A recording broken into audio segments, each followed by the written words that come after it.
can be. Is something wrong with your pet? You need help, you ain't always gotta take it to the vet. Motivated her to jingle on the radio. I'ma call up the dog whisperette. It don't matter the behavior or the breed, same days transformation guaranteed. Miss Alisa, best trainer in the league, number one and train the best to be the best that they can be. Is something wrong with your pet? You need help, you don't always gotta take it to the vet. Motivated her to jingle on the radio. I'ma call up the dog whisperette. It don't matter the behavior or the breed, same days transformation guaranteed. Miss Alisa, best trainer in the league, number one and train the best to be the best that they can be.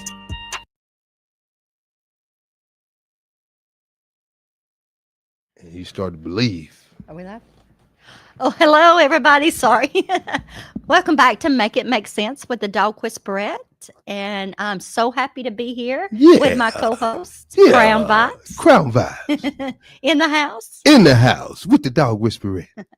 So thank you guys for following me on WPTP 100.1 FM radio. I'm live every Saturday at 1 o'clock on YouTube and 365. And so today we're going to talk about idiopathic aggression and fear rage syndrome. Hold up. Say that first part again. Idiopathic aggression. Idiopathic. Now, Yes. I can make up my own definition, but I'd rather ask. Okay. Idiopathic aggression it's not genetic they don't know if it's genetic, environmental, or both. It's when a dog just suddenly turns. I've had that before too. Yeah. They say there's no, they can't find a cause for it. They just flip. Is it particular breeds that are more prone? That's your fear rage. That's the rage syndrome. That is the particular breed. It's mainly in Cocker Spaniels. And guys, I'm not telling you this to give you fear. I'm telling you this for knowledge. All right. And so the more knowledge we have when we go to find a dog, the better it's going to be. And so the rage syndrome, it is in particular breeds. It's genetic. And Cocker Spaniels are really the top breed to get the rage syndrome. Just out of the blue, they become aggressive. I had a Rottweiler do the same thing. Okay. Yeah, it's different breeds that do it. This genetic. I was reading a lot of it's inbred. Inbred dogs carry a lot of these genes. And that they're like sleeper cells. Yeah, they are. They absolutely are. You never know when they're going to hit. And then your rage syndrome, like I said, it's genetic, but your idiopathic aggression, they don't know. They don't know if it's environmental or if it's genetic, but they just turn on you on a dime. And usually it's the owners that they turn on.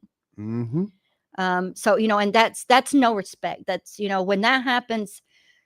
That's a term right there. That term is circling in my brain right now. Idiopathic aggression. Yes.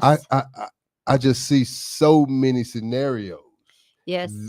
Well, I have three that I'm going to tell you about.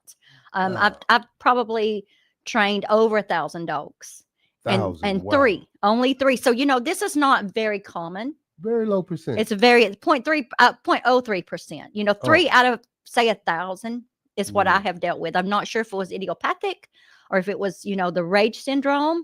I'm not real sure, but all three ended up having to be euthanized. All right. So what's the difference between idiopathic aggression and rage syndrome? Rage syndrome is genetic and it's breeds. It's specific to breeds, different breeds. You can look up Cocker Spaniels are the number one to get the rage syndrome. Let's see.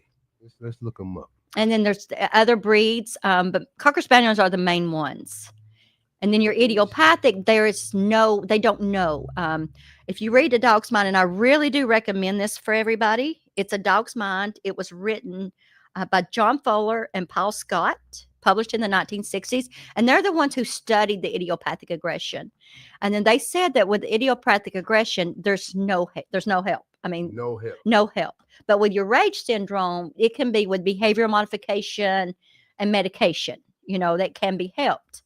But the three that I trained, and I don't know. I know they weren't Cocker Spaniels, but two of them. Well, I'll go with the first one. The first one I was called, this dog had attacked. The nurse grabbed her pocketbook and actually tore her pocketbook up. In public? No, at their home. At their home. So they called me because they seen this aggression tendency, which they had only adopted the dog. They'd only had him about a month. So he hadn't even acclimated. And so when I go there, and I'm saying this is more environmental to what I've seen with mine, with this one anyway, because I go in and the nurse is there. Okay. So the grandmother is there having seizures, having a stroke. Now, this dog is absorbing all of this. He's new to the pack. He doesn't know his place, but he's absorbing this. So he was, what he did is he relieved his stress that he was feeling from all of this onto the nurse. Yes. So the dog was actually feeling the stress and trauma in the home. Well, absolutely. And he was new to the home. They're a product of their environment. So he's already stressed out. He's already too much for him. When I was there, she actually was having an incident. And so there he was, absorbing all of this because energy never leaves. Energy gets absorbed. And so he absorbs all of this and he has to have an outlet. And so her purse was that target at that time. Yeah. So I work with him a little bit and we go out and he actually does come at my pouch on my side. There's something about pocketbooks and pouches that just kind of set him off. And, I don't know if he related that to what was going on because she had her nurse bag out, put two and two together. Yeah, this has something to do with the sickness or the trauma in Absolutely. here. Yes. Yeah. And you could tell it was just the whole environment. It was off balance. When I got there, I could already tell. And so we're walking and that's when he grabs my pouch. And of course I just take the pouch off and I take him back with it, because I have to be that leader. You can't let Absolutely. He's not going to win. You mentioned this before about the leader of the pack. Absolutely. Yeah, I have to be. When I go in, I have to be that leader. Shoulders back, head up. And I have to be calm, confident, and sometimes assertive when needed. And I've learned that with a big dog. You have to be assertive because they can overpower you. Yeah. And as a leader, don't be afraid to get assertive with that dog. No. Well, I got a testimony to being assertive with the dog. Okay. I don't advocate violence towards animals. Absolutely not. No way, shape, form, fashion. But big dogs, as a grown man, some of them gonna challenge you now. Some of them gonna make you tie your shoes up now. Absolutely. So my big brother, shout out to Frederick Tucker, my big brother. He told me, man. So when I was growing up, there were a lot of stray dogs. It was before the Humane Society kicked into the gear that we can recognize now. So, man, you used to have to get escort to walk to the bus stop or the store or anything because like a pack might bend the corner, right? Yep. And I remember my big brother, he showed me, and then he always told me. He said, but big dog get on you now. And he's already made his mind up. Running is not an option. Absolutely not, because then you come prey. Then you're weak. I'll tell you about the one who I got actually attacked one time in my training. One time he actually attacked me, come up on me, release, come back on me. And it was a bloodhound. And he didn't look normal. And, when I got there, it was a very sad story. They had him only a year, and 6 months out of that year, her husband developed cancer and died within that 6 months, within the year. And so they had kept him pretty much in a kennel while her husband was sick because she just couldn't deal with him, So she let him out, and beknownst to me, she did not tell me he had aggression tendencies. So she's my size, probably smaller, a little bit older than me. So it's just me and her there. And so I go in and everything seems fine. I mean, he jumps up on me and, that's what she told me. It was he jumped on people. So I immediately, take control. We go walking. And then I'm out, take him outside. And then I ask her, she's on the porch. So they're positional animals. So I wasn't thinking about it. If it had been a pit bull or something else, my guard, my antennas would have up. Right, but not with a bloodhound. I mean, bloodhound, they're typically laid back, yes. Yeah. But what she finally admitted to me after, because we go out and she's on the porch and I wait for her to come to me. And so he tries to go toward her and I just kind of pull him back. And when I did, he turned on me. Oh, man. He's 110 pounds. I'm 110 pounds, And so when he bit me, what I did, I just stood there. So he actually bit you? He actually bit me. He bit me under the arm. He got my eye, under my eye. It was about 5 bites. But thank God it wasn't a pit bull because a pit bull will not release. He did release. But he could have killed me because it was just me and her there. But my actions saved my life. So what I did, I just held the leash out to kind of hold him a little bit back, but I let him bite me. And then I told her, I said, come get him, come get him. She walked over there, he released, and they walked off. Now, if I'd put any energy. Hold up. Now, yes.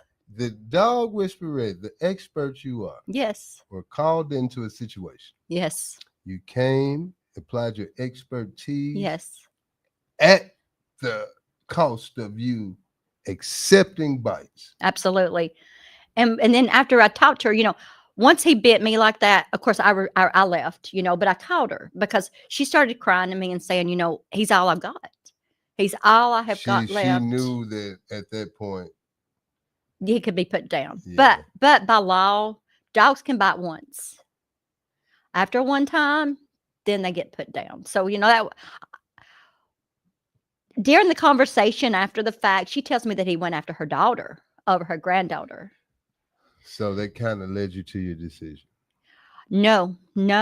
I worked with her over the phone to help bring him to where he needed to be. The real deal. You are. Because, when somebody, that's all she's got. And it wasn't that he was aggressive toward me. I was his release. I was that release of energy that he had been needing because he was in the house 5 months with her laying on him crying. Now, this was her exact words. So he had no release. All that energy build up. And he knew I could take it. He could have killed me. Absolutely killed me. This is a heck of a testimony here. You let him bite you. Absolutely. And as he's biting you, you say, come get him. Absolutely. Because if I had put any energy into that, it would have been a fight. It would have been a fight. Absolutely. So what I'm telling people, if a dog is biting you, stand tall, be calm. Because if you don't feed no energy into that, they're going to get bored with it. And most of the time it is a release. Now you have dogs and stray dogs. And I wouldn't trust a stray dog. That's a different story because they have no boundaries and no rules. They're just left to do what they want. Yeah. And diseases. And most of the time when you hear of a dog attacking or killing somebody, you hear about the backstories of how the dog had behaved before that final. And, and so the dog had taken so much. And, that was the release. Gotcha. And so, yeah. I've been bit a few times. Yeah. Well, I was bit, like you said, I grew up in a mining town. So there was strays everywhere. And so I took it upon myself to train them and, just to work with them. And so I had I'm not sure what, I think it was a beagle. I think I was about 8 years old. He come up and he bit me just out of the blue, just come up and bit me. And instead of making me fearful, that made me more determined to find out why. Why did he just come up? And then come to find out he was just a stray. He didn't have a home. And so he just started. Then me and him made friends. Y'all had to fight first. I've had that situation a few times. But why not? If I didn't, who would? Yeah. So I started feeding him and watering him and gaining his trust. And like I said, that was a release as well. I was a target of his energy. What's the difference between the coyote and the dog? Genetics. One's domesticated and one is not. Well, you made me, but pretty much same species. Same species, absolutely. Yeah, you got your wolf, your coyote, but they've been so bred that that's almost getting bred out of them. The wolf and the tendencies, absolutely. That's why they're so more domesticated now. It's because the wolf is kind of getting out of them. So you mean, hold up. So you saying the wolf that we know of that's out there in the wild is losing its wolf? Yes, it is because we're breeding domesticated to domesticated. Look at your German shepherds. They're not even. Look how they're back now. The back of them is down. That's not a wolf. No. We're messing with it. It's what we're doing. GMO. Yes, we are, and we're making designer breeds. Yes. Now, speaking of that is in our communities a really hot thing, if you will. Yeah. And we're all reflections of each other. So if it's in our community, it's in others. And I don't know how to feel about it. I'm confused because I love all natural things. Animals, I love them. You see that? Oh yeah. Where's my boy? Oh, there you go.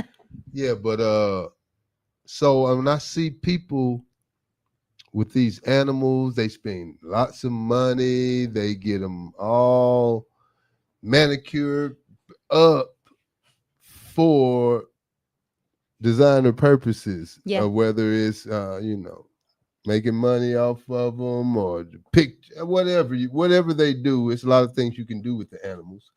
As far as showcasing in whatever manner possible, but I'm always confused about it because I love the animal for real, not the decorated one. Not the decorated one, and